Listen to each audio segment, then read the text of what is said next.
सिओपिडीको दुईटा टाइप छन् मैले भनिहालेँ, क्रोनिक ब्रोन्काइटिस जसलाई चाहिँ एन्क्लेक्समा अर्को वर्डमा द ब्लू ब्लोटर पनि भनिन्छ है। त्यो चाहिँ ब्रोङ्कियलको प्रब्लमले गर्दाखेरि भएको। नर्मल ब्रोङ्कियल यही फोटोमा हेर्नुहुन्छ भने एकदम स्मुथ छ है, तर ब्रोङ्काइटिस भएको पेसेन्टको ब्रोङ्कियल कस्तो हुन्छ, त्यो एकदमै सोलन हुन्छ। किनभने त्यो इन्फ्लेम्ड हुन्छ, त्यही भएर त्यो सोलन हुन्छ होइन। अनि म्युकस प्रड्युसिङ ग्ल्यान्ड्सहरू पनि ठुलो हुन्छ, धेरै म्युकस प्रड्युस हुन्छ, जसले गर्दाखेरि यो ब्रोङ्कियल चाहिँ न्यारोड हुन्छ के। अनि सास फेर्न अनि सास बाहिर कार्बन डाइअक्साइड बाहिर फाल्न त्यो मान्छेलाई एकदमै गाह्रो हुन्छ है। त्यो भनेको चाहिँ एउटा एकदम क्लग्ड पाइप जस्तै गरी बुझ्नु के।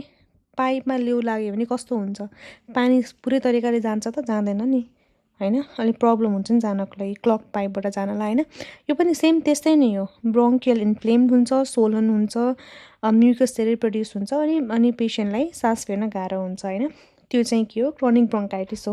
पनि एम्फिजिमा भनेको के हो त, त्यसलाई अर्को टर्ममा पिङ्क पफर पनि भनिन्छ। त्यो चाहिँ एल्भियोलाईको प्रब्लमले गर्दाखेरि हुन्छ होइन। एल्भियोलाई नर्मली चाहिँ बलुन जस्तै हुन्छ एल्भियोलाईको प्रपर्टी है, इन्फ्लेट डिफ्लेट गर्न मिल्ने।